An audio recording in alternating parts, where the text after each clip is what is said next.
ए श्रीमान, कहां चले? देखते नहीं कि इस द्वार में एक समय में केवल एक ही व्यक्ति प्रवेश कर सकता है? वो तो देख रहा हूं, परंतु मैं तो अकेला हूं, मेरे साथ और कोई दूसरा नहीं। मेरा ये तात्पर्य नहीं था। तो फिर? हम और तुम एक साथ अंदर नहीं जा सकते। इसीलिए तो पहले मैं अंदर जा रहा हूं। पर तुम्हें मुझसे पहले अंदर जाने का अधिकार नहीं है। क्यों? इसलिए कि तुमसे पहले मैं यहाँ आया हूँ। नहीं, ये तुम नहीं कह सकते। हाँ, अधिक से अधिक इतना कह सकते हो कि हम दोनों एक साथ यहाँ आए थे। ऐसा भी है तो तुमने ये निर्णय कैसे ले लिया कि तुम पहले जाओगे? देखो, मैं एक यात्री हूँ, मुझे देवी के दर्शन करके आगे भी जाना है, इसलिए पहले मुझे देवी के दर्शन कर लेने दो। जिन्हें देवी से श्रद्धा होती है वो ये नहीं देखते कि देवी के दर्शन से उनके कार्य में कोई विलंब हो रहा है। अच्छा। चलो यूं ही सही, परंतु आयु में तो मैं तुमसे बड़ा हूं। इसका अर्थ ये नहीं कि बड़े छोटों के अधिकार को छीन ले। हाँ, और अधिकार मांगने का अर्थ ये भी नहीं कि बड़ों का अनादर किया जाए। आप दोनों यूं ही लड़ते रहेंगे या आगे भी बढ़ेंगे? देखते नहीं भक्त जनों की भीड़ बढ़ती ही जा रही है। श्रीमान जी, मैं तो स्वयं अंदर जाने के लिए व्याकुल हूं, परंतु ये बालक मेरी राह रोक के खड़ा है। मैंने इन्हें इसलिए रोका क्योंकि ये मुझसे पहले अंदर जाने का प्रयत्न कर रहे थे, जबकि मैं पहले यहाँ आया था। ये सत्य नहीं है, पहले मैं आया था। देखो भाई, इस प्रकार झगड़ा करने से कोई लाभ नहीं। तुम दोनों हम सबका समय नष्ट कर रहे हो। ठीक है, तो फिर इनसे कहिए कि पहले मुझे अंदर जाने दें। मैं तुम्हें अंदर जाने की अनुमति अवश्य दे देता, परंतु अब तो सिद्धांत का प्रश्न है, इसलिए पहले तो मैं ही अंदर जाऊंगा। और मैं तुम्हें पहले अंदर नहीं जाने दूंगा। हमारी मानो, तुम दोनों यहाँ से दूर जाकर लड़ झगड़ कर, या तुम्हारा मन चाहे वैसे, पहले ये निर्णय कर लो कि तुम दोनों में से अंदर पहले कौन जाएगा, परंतु हमारी राह न रोको। मुझे स्वीकार है। मुझे भी स्वीकार है। आओ अपनी अपनी धनुर्विद्या का प्रदर्शन दिखाएं। जो जीत जाए वही मंदिर में पहले प्रवेश करेगा। देखो बालक, मैं यहाँ देवी दर्शन के लिए आया था, कला प्रदर्शन के लिए नहीं। यदि अंदर जाने के लिए और कोई मार्ग नहीं तो फिर मैं तैयार हूं। तो फिर आओ, देखते हैं कौन कितने पानी में है। चलो।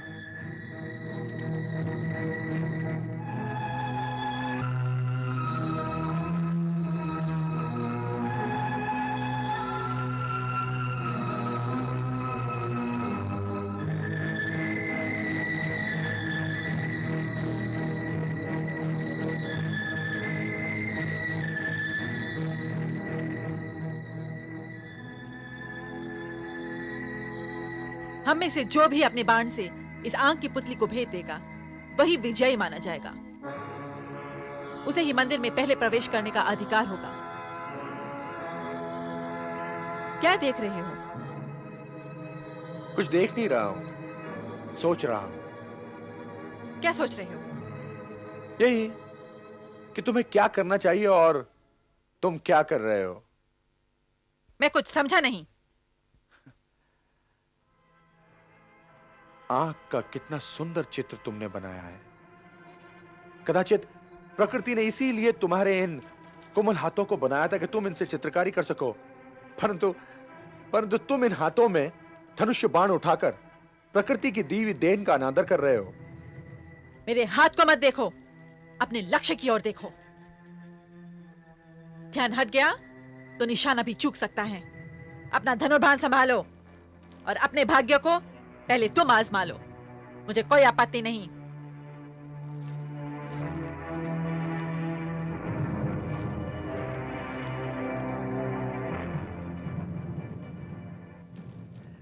बालक, मंदिर में तो प्रवेश पहले तुम करना चाहते थे ना, तो फिर यहां इतनी उदारता क्यों दिखा रहे हो?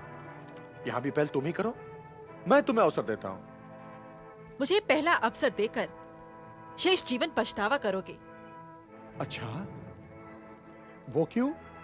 क्योंकि अगर मैंने लक्ष्य भेद दिया तो फिर तुम्हारे लिए शेष क्या बचेगा?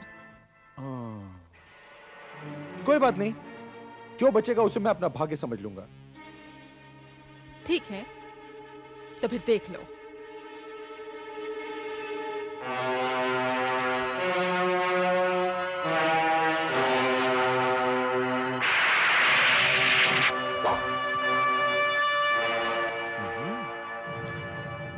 अभिनंदन बालक, अभिनंदन। परंतु तुम्हारा कोमल शरीर और तुम्हारी क्षमता आपस में मेल नहीं करते। फिर भी तुम्हारा लक्ष्य भेदन प्रशंसा योग्य है। मैंने तुम्हें कहा था ना कि मुझे बाण चलाने का अवसर पहले मत दो। अब तुम किस पर बाण चलाओगे? तुम्हारे गुरु ने तो तुम्हें बताया होगा कि लक्ष्य केवल एक होता है। नहीं बालक, मेरे गुरु ने मुझे यह बताया था कि यदि बाण चलाने की कला आती हो तो लक्ष्य अपने आप जन्म लेता है। और वैसे भी संसार में लक्ष्य बहुत हैं। तुम्हारे बाण ने लक्ष्य का भेदन अवश्य किया है, परंतु अब तुम ये देखना बालक कि मैं तुम्हारे इस बाण के साथ क्या व्यवहार करता हूं।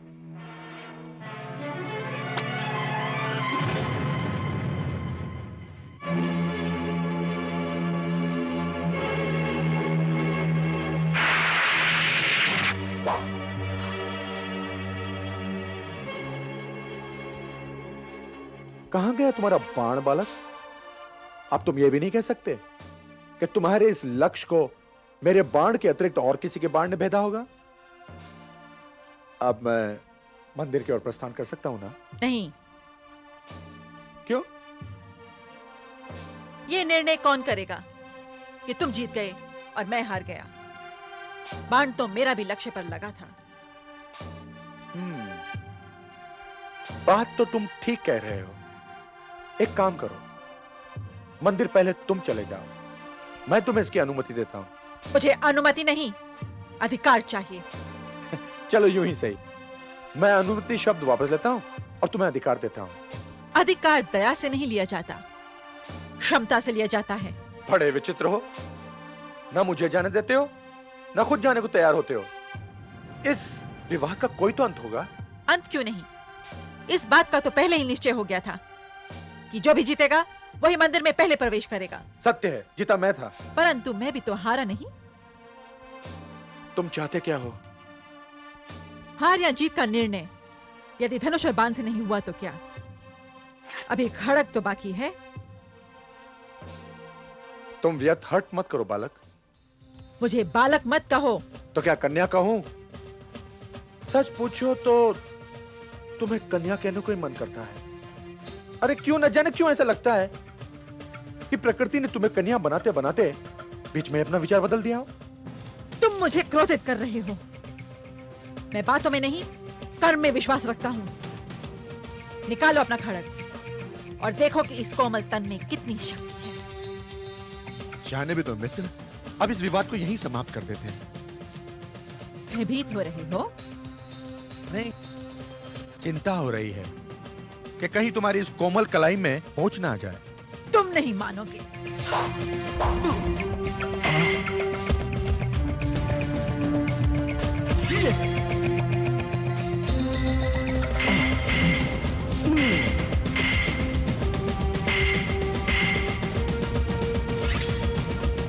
वाह बालक! ओ, ओ, ओ।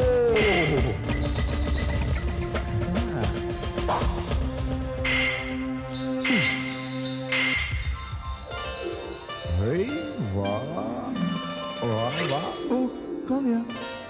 ओ, ओ, ये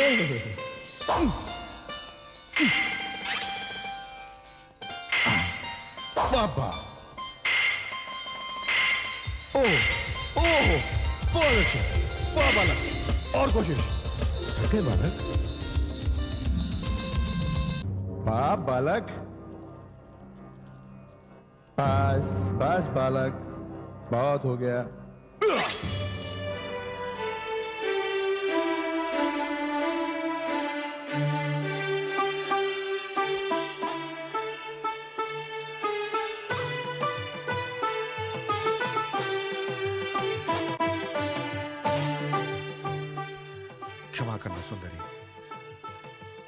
यदि पांडु पुत्र अर्जुन को इस बात का ज्ञात होता कि तुम एक कन्या हो, तो मैं तुमसे कभी नहीं उलझता।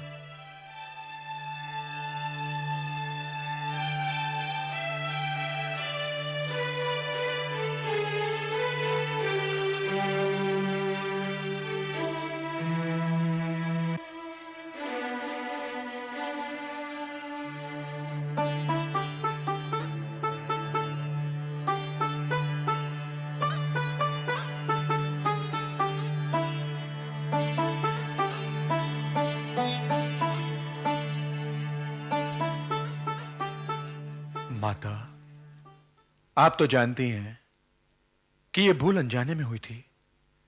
मैं तो कभी किसी कन्या का अनादर नहीं कर सकता, और सच पूछो तो मुझे पता ही नहीं था कि वो कन्या है। आप तो अंतर्यामी हैं माता। आप तो जानती हैं कि मैं इंद्रप्रस्थ की मित्रता की खोज के अभियान पर निकला हूं। मुझे आशीर्वाद दीजिए माता, मुझे आशीर्वाद दीजिए कि मैं मणिपुर के नरेश को अपना मित्र बना सकूं, अपनी सद्भावना का उसे विश्वास दिला सकूं। माता, मुझे आशीर्वाद दीजिए।